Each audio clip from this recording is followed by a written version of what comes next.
Afternoon, folks. Old Buster again, coming to you with another story for the week. This old story is about farming.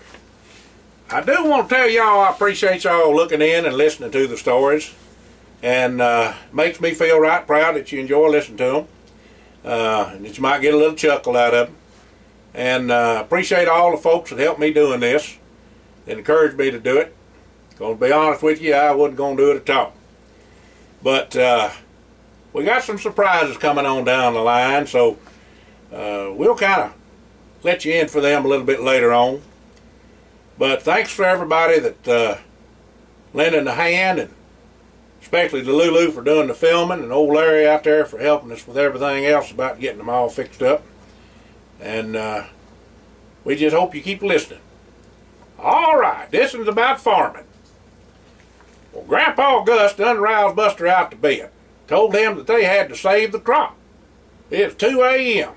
The storm was powerful bad. It was really a gully washer. Well, Grandpa Gus and Buster got to the farm and had to stop where the gravel ended and that old Gumbo County road began. Both of them walked to the first rice field, which was a 90 on the north end of the farm.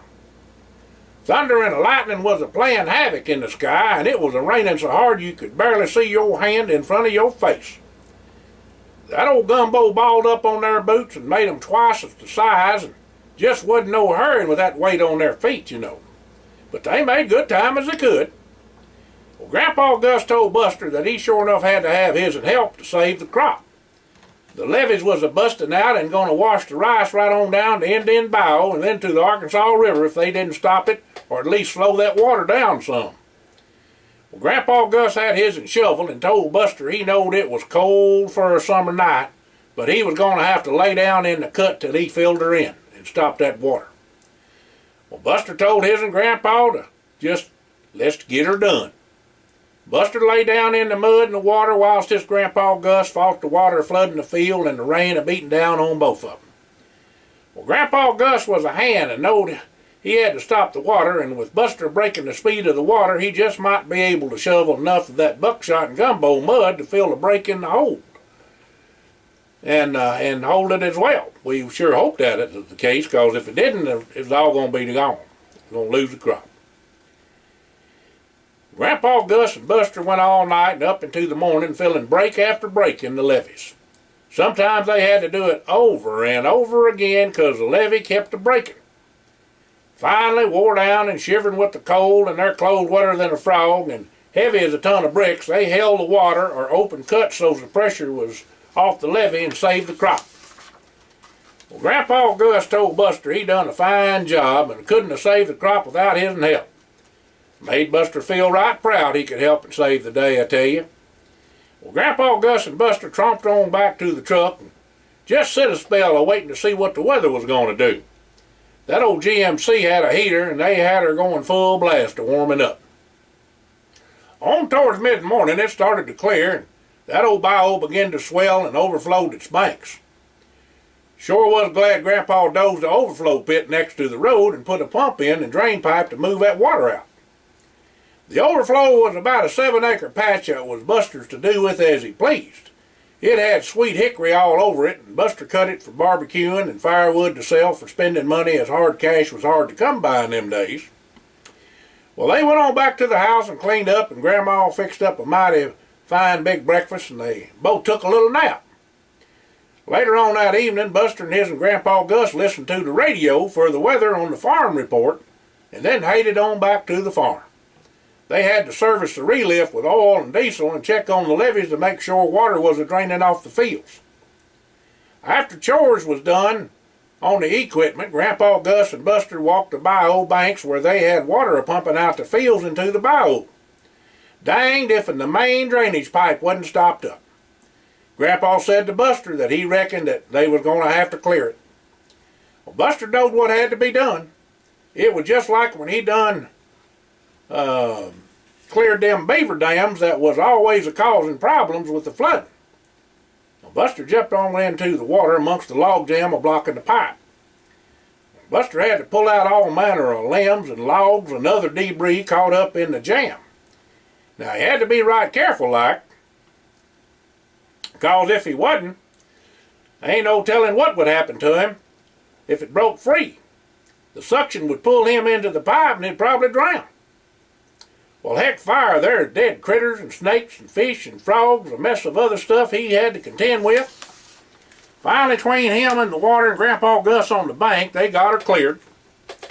Water started moving real fast and the drain was a-doing its job.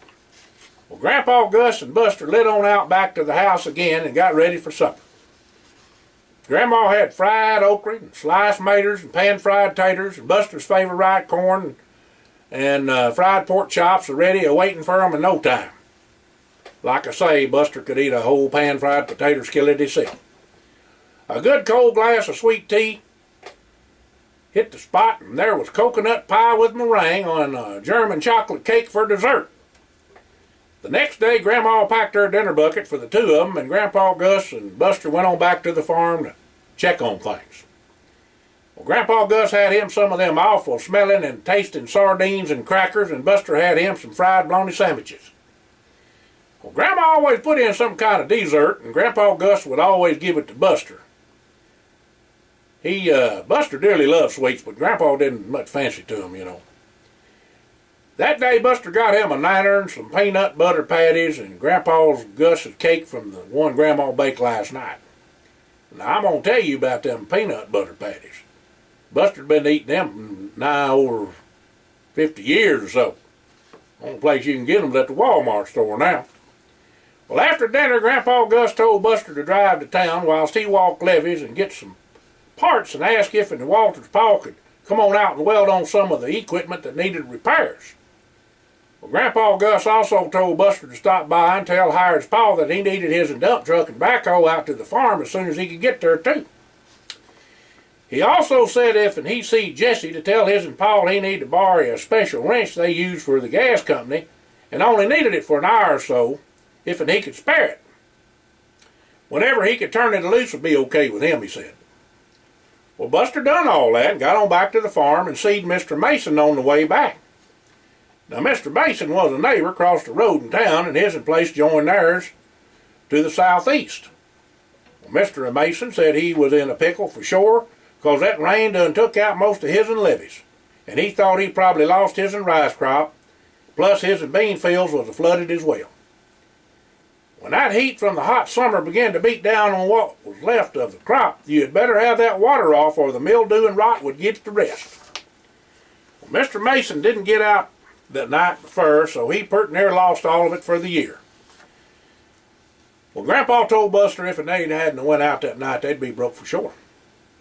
Seemed like it wouldn't be that bad since they done what they done, though. If they had a break or two, they just might come out ahead, especially if prices went up some. Well, Grandpa Gus booked some rice and beans and was waiting on the markets to rise this year. He just had a feeling about them markets going to rise now. Come to find out, he was right. They had a bumper crop, and beans and rice went sky high through the roof, and Grandpa Gus made right smart of a profit that year. Well, Grandpa Gus told Buster to take on off, and he'd ride in with Mr. Mason as he wanted to visit with him for a spell. Said he could take the car. It's old 50-mile Chevrolet 6-cylinder with 3 on the column called a stick shift. Well, first off, Buster went to see where the boys was and what they was a-doing. The rain shut down most things in farming country unless than it was work in the shop. Buster was hungry as usual and ate a bite at Jesse's. His and Ma had some chicken and dressing and apple pie from dinner left over, and Buster got his and Phil there. Then Jesse and Buster went over to Hired's and got him, and then went out to Walter's place. Danged if and Buster didn't eat at every one of their houses. Now, Walter had cows and stock, so he had some things he had to do. All the boys had chickens and some farm animals, but Walter's pa ranched and them cows had to be tended to. Walter's older brother done most of the riding and roping, and Melvin and Walter helped too, but mostly took care of the farming part of the operation. Melvin, that is. All the boys said they had 'em a week for sure, and made up to go to a dance on Saturday night after the picture show at the parish hall at the Catholic church where Walter and his people all went. They was going to feed that night too, so they didn't want to miss that none for sure. Well, Buster let out the boys at home, and they all made up to meet Saturday unless they could get away and spend the night at Walter's house on Friday night. They'd figure that out when Friday got there, and they talked to their folks to see if they could get away from chores and whatnot. Well, they all know there was going to be some fun on the weekend. That's for sure, because they'd see to that. Them boys is a mess. Old Buster signing out. Have a blessed day.